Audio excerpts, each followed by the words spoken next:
Alright, so what's up mga kamukil, no? Dati na yung araw mga kamukilis, magliliaw tayo ng hagdanan, no? So ito marami ding mga nagtatanong. So actual itong gagawin natin mga kamukil, ha? Hindi to lecture o demonstration, no? Yung gagawin natin dito is actual, no? Okay mo na po. Di ako ram geto bang sa lunsang.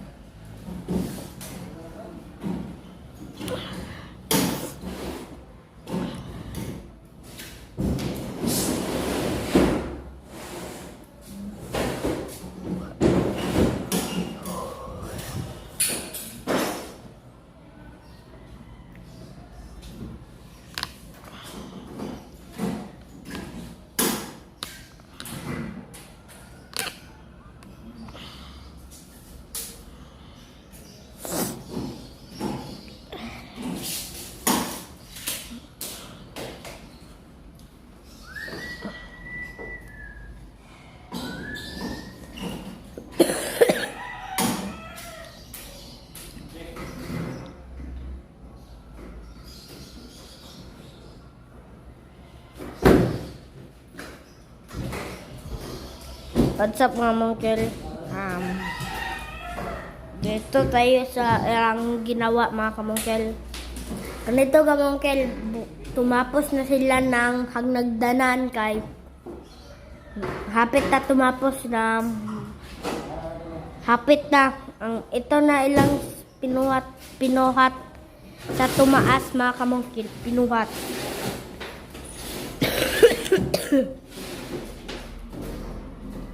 Tara mungkin abanti bertemu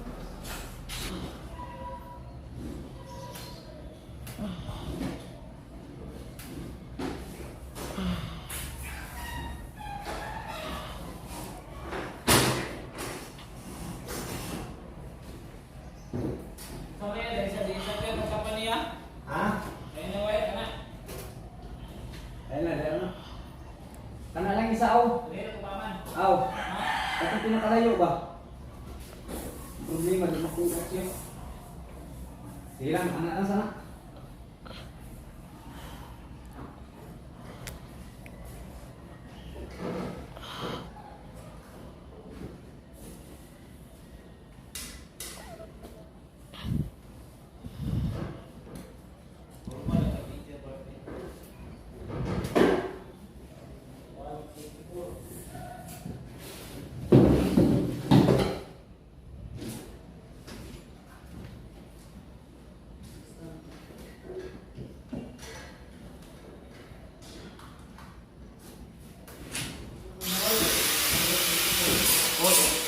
Boss.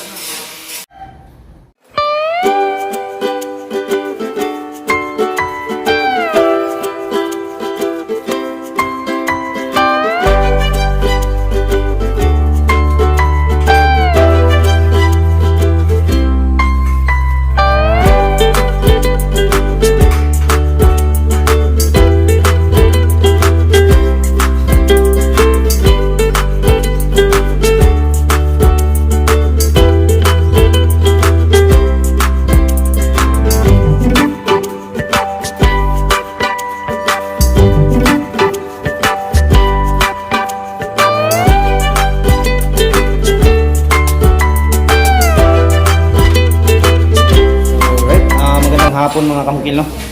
So kung nakikita nyo kanina mga kamukil is gumagawa tayo ng hagdanan, no? So gaya na sabi ko kahapon mga kamukil, ituturo ko sa inyo kung paano kunin na malalaman natin kung ilang step yung hagdanan, no? So ngayon mga kamukil, ipapakita ko sa inyo kung paano ko siya trinabaho, no? Alright, so ayan mga kamukil, no? Nakikita nyo, yan na yung ating hagdanan, no? So nakapaglagay ako ng isang steps, no? Inuna ko muna dito. Dito ako kukuha ng guide mga kamukil, no? So bali dalawang step yan dito. Pangatlo yung nasa landing natin, no?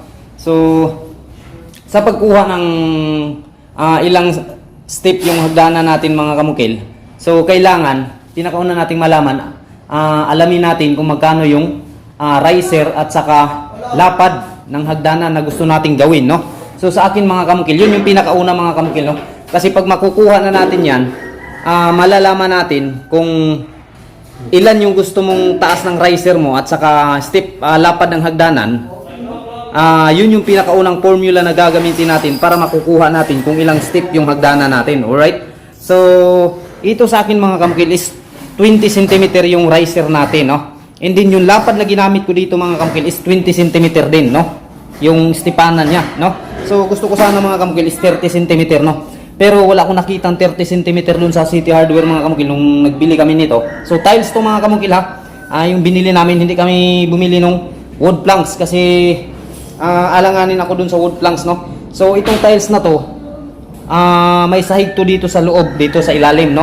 Tapos, lalagyan natin ng bakal dyan, buhusan natin ng simento, no? Gaya pa rin ng nagtatiles tayo, yung pagkabit nito. Okay?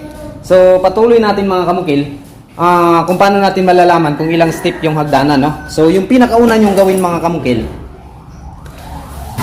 pag hagdanan yung pag-uusapan natin, sukatin nyo mga kamukil kung ilan yung taas ng drop ceiling nyo hanggang floor finish flooring nyo, no? Yung pinaka-finish sa flooring nyo hanggang sa drop ceiling. So, sukatin nyo yan. Kung ilan yung taas niyan mga kamukil, ito halimbawa, ito sa akin mga kamukil, ito nakikita nyo, sinulat ko talaga to. So, yung steps na ginagamit ko dito, yung lapad niya is 20 cm. Yung riser niya naman is 20 cm din naman yung distansya bawat riser, no? So, itong 20 na to mga kamukil, ito yung ginagamit kong formula para makukuha natin yung o malalaman natin ilang steps yung kailangan sa isang hagdanan, no? So, sinukat ko una mga kamukil mula drop ceiling hanggang floor finish natin. So, 295 yung taas niya mga kamukil. Pero yung standard na taas talaga mga kamukil is nasa 320 tayo o maximum 320 no centimeter. Minimum is 320 centimeter. Naging 295 to dito mga kamukil kasi medyo mataas to dito, no? Napapansin nyo may parang pababa siya dyan ng kunti, no? So ito, sinukat ko siya 295 centimeter. Yang 295 centimeter yan na yan mga kamukil. Yan ngayon yung i-divide nyo sa 20, no? Kasi 20 yung formula gagamitin natin dito kasi ito yung riser natin, no? 20 cm, no? So, nung dinivide ko siya mga kamukil, yung resulta niyan, yung answer niya is 14.71, no? So, kung i-round off natin yan mga kamukil, pwedeng 15 na, no? So, magpili ka sa dalawa, kapag may point, magpili ka sa dalawa, ikaw na lang mag-adjust pag actual na yung trabaho mo. Kung ito lang yung 14 na susundin mo, o kailangan mong magdagdag ng isa para maging 15 step, no? So, yung answer sa 295 divide 20 is 14.71, no? So, nasa inyo na yan kung i-15 nyo to o 14 pa rin. No? Pero depende yan sa inyo mga kamukil na i-layout nyo sa laki ng hagdanan nyo. So, nilagay ko dito 15 step mga kamukil, no? Alright? So, ngayon, itong 15 step mga kamukil, i-times na naman natin ito sa 20 cm natin. Yung lapad, no? Nung una, kinuha natin yung taas sa drop ceiling natin to floor finish, dinivide natin ng 20. Naging 14.71 siya, no? And then yung resulta niya mga kamukil, ni-round off ko siya ng 15. Ngayon, naging 15 step yung ginawa ko dito, no? Then itong 15 mga kamukil, i-times na naman natin to sa ano tawag nito? 20, no? Bakit nga ba natin ita-times itong 15 na steps mga kamukil dito sa riser natin na 20, no? Kasi yung habol natin dyan mga kamukil, mula dito papunta doon, yan, kukunin na naman natin yung taas. Kung saan yung mats doon sa taas, papunta dito, no? Yan. So, dito ako nag-ending mga kamukil. Ibig sabihin, hanggang dito tumama yung, ito yung balansi o libilado, no? Accurate sa sukat natin doon sa drop ceiling, no? Papuntang floor finish, no? So, mula doon sa dingding na yun, itinimes ko yung 15 times 20. So, yung answer niyo mga kamukil is 300, no? 300 cm. So, mula dito ngayon, sumukat ako ng 300 cm. Alright? So, kapag ganito hagdanan mga kamukil, kailangan matindi yung kalkulasyon mo dito para accurate lahat ng sukat mo. Pag layout mo dyan mga kamukil, yung layout mo na lang yung susundan mo, no? So, nandito yung 300 cm. So, ibig sabihin, dito, ito yung accurate na sukat papunta dun sa taas. Yung slope niya mga kamukil, no? Nakukuha natin ngayon yung slope. Pero gumawa ako ng landing dito mga kamukil, yan kung nakikita nyo. Yan. So gumawa ko ng landing dito. Kung ano yung taas ng tiles na ginamit ko o lapad ng hagdanan, ito mga kamukil, 75 cm to. Ito, no? Itong cord natin na ginamit natin, 75 cm. So kung ano yung lapad ng hagdanan natin dito, mag-minus ka ngayon. Mula dito sa 300 cm, mag-minus ka. Mag-minus ako mga kamukil kasi gusto ko may landing eh. Nag-minus ako ngayon ng 75 cm papunta dito. Kaya yung slope ng hagdanan natin, nandito na siya. Nandito yung tama niya, no? So nakuha nyo mga kamukil, nandito yung tama niya. Kaya yung slope niya ngayon, dito na nagsimula, papunta sa taas. Yan, right? So dapat sana ito mga kamukil, kapag walang landing, nandito yung sloping ng hagdanan natin, no? Ng hagdanan papunta dun sa taas. Pero nag-backward ako ng sukat mga kamukil dahil gusto kong may landing. So nandito yung 75 cm kasi yung 75 cm, bakit nakuha ko ng 75 cm dito? Kasi kinuha ko yung sukat nito, ito, papunta dito. Yung lapad ng hagdanan natin, no? So ganun lang yung pagka-layout mga kamukil, o mag-calculate ng hagdanan kung magkano yung step na magagawa niya, no? Sa laki ng hagdanan na gusto mong gawin, no? Unang-una, i-recall lang natin mga kamukil. Unang-una, sukatin natin yung kisame, papuntang flooring, no? Kung magkano yung sukat niyan, i-times nyo sa 20. Sa akin mga kamukil, 20 kasi itong formula ang ginagamit ko kasi ito naman talaga yung lapad ng steps ko. And then yung riser ko is 20 din. So kung gusto nyo mag 30 cm yung lapad ng steps nyo, di i-times nyo sa 30, no? Kung halimbawa 30 cm yung gusto nyo lapad sa apakan nyo, i-times nyo yan. And then kung magkano yung answer nyan, yun yung steps nya, no? Yun yung steps nya. Sa akin 295 divide 20 is 14, no?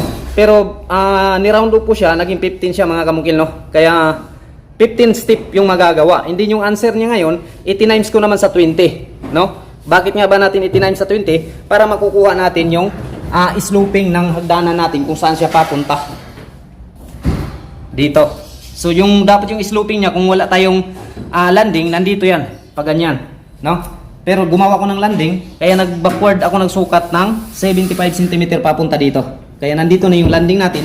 Kaya ito yung layout natin, no? So dyan tayo magsisimulang mag-layout kapag may landing tayo, no? So yun yung pinaka-importante, kung magkano yung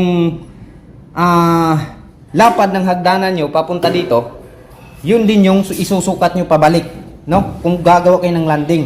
And then kung saan yung tatama yung sukat pabalik, dyan magsisimula yung slope ng hagdanan nyo papunta dun sa taas. Yan. Alright? So sana mga kamukil nakakuha nyo, no, yung pagtuturo ko sa inyo kasi maraming nagtatanong nito. And then kung may mga katanungan kayo mga kamukil, willing naman tayong sumagot, no, kung nalilito kayo sa explanation natin. So bali yung steps na mangyayari dito mga kamukil is nasa 14 lang talaga siya, no? Dati ni-round up ko siya ng 15, pero nang inactual ko na mga kamukil, medyo sagad na dito kung mag-15 pa ako mga kamukil, no? So kung napapansin nyo, pangit naman tingnan yung landing natin na sobrang haba na, no? So dalawang step lang mula dyan sa baba papuntang landing, no? Pangatlo yung landing natin. So sa akin mga kamukil, wala naman sa akin yung oro, plata, mga ganyan-ganyan na mga pamahiin, no? So depende lang yan sa tao. Importante lang kasi sa tao, kilos, galaw tayo, no? Yun yung pinaka-importante. Kahit gaano man yung kapamahiin mga kamukil, pero wala namang masama kung susunod tayo mga kamukil, no? So ito sa akin mga kamukil, wala nang mga ganyanan, no? So right, so yun lang yung explanation ko mga kamukil, no? Kung paano natin malalaman na ilang steps yung hagdanan natin, no? So ganyan lang mag-layout ng hagdanan. Kahit sa concrete mga kamukil, ganyan rin yung compute mga kamukil. Alright? So tingnan natin mga kamukil yung ibang nangyari dito ngayong araw, no? Alright, bali dito sa labas mga kamukil is napalitadahan, no? Paikot. Yan. So yung isa kong kasamang mason, siya yung inasign ko dito mga kamukil. So natapos pati dito sa harap, no? So akyatin natin sa taas mga kamukil kung ano pa yung natapos dun sa taas kasi iniwan ko yung kapatid ko dun. At binigyan ko siya ng layout mga kamukil, no, para sa simpleng design dun sa center light natin. no? So nili-out ko una, tapos drenowing ko. Pagkatapos iniwan ko sa kanya, no? Total may pattern na naman siya susundan. So right. Ayan, natapos niya pala mga kamungkil. So ito yung cob design mga kamungkil, no? Na natapos natin kahapon. And then ngayon may design na siya sa center light, yan. No, simple lang yung pagkagawa natin, no. Huwag nang masyadong maraming design kasi marumi nang tingnan mga kamungkil, no, para sa akin. So pag napinturahan to mga kamungkil, yari na, no. So maganda na yan tingnan, no. Kahit wala pang pintura yan mga kamungkil, pag mapailaw na natin lahat ng ilaw dito, napakaganda na nito. Ayan, yan yung isang cob sa kwarto. And then ito yung isang kwarto, yung design niya. Tapos dito na naman sa kabila, ito yung design niya, no. So yan na yung pagkayari mga kamungkil sa ating cob design dito sa taas, no, sa second floor na kisame nila. Yan. Okay, so bali yung wala dito mga kamungkil sa usapan namin is itong kwarto, hindi ito kasali, no. So saka na lang siguro, maghihintay na lang tayo ng signal kung kailan pabalikan. Alright, so ito mga kamungkil, ito yung hagdanan nya. Yan, napapansin nyo. So bukas mga kamungkil, sana lang matapos ko to, no. Yan, so steps naman lang yung gagawin ko dito, sana matapos ko bukas mga kamungkil. So mula dito sa taas papuntang baba, 14 steps yan mga kamungkil, no, yung ginagawa ko dyan. So yan lang mga kamungkil, naway sana nakuha nyo yung aking paliwanag kung paano kumuha ng steps sa hagdanan, no. Alright, basta pinakaunang gawin natin mga kamungkil, alamin natin kung ano yung lapad at anong taas ng riser na gagawin natin. 30 cm ba? So maximum pala sa riser mga kamungkil, 20 to 25 cm lang maximum, no. Ang regular na sukat talaga. So minimum is 20 cm, maximum is 25 cm, no. So wag na tayong lalampas diyan. And din sa steps naman mga kamungkil, yung lapad niya 20 to 30 cm, no. Yun yung kadalasan sukat na ginagawa ko sa hagdanan, no. Iwan ko lang sa iba, hindi ko alam, baka mas meron pang malapad sa kanila, pero basta sa akin mga kamungkil, pag lapad ng hagdanan hanggang 20 lang ako pinakababa, 30 yung pinakataas. Alright? So yan lang mga kamungkil. Huwag nyo sanang kalimutan mag-subscribe sa akong YouTube channel. At meron tayong FB page alias Mungkil tayo sa FB. Naway sana huwag nyo kalimutang ipalo mga kamungkil. At higit sa lahat mga kamungkil, sana pindutin nyo mga kamungkil yung notification bell na makikita sa inyong cellphone screen para kung sakaling may mga bagong videos akong i-upload, isa po kayo sa pinakaunang ma-update. And once again, Mungkil on the vlog.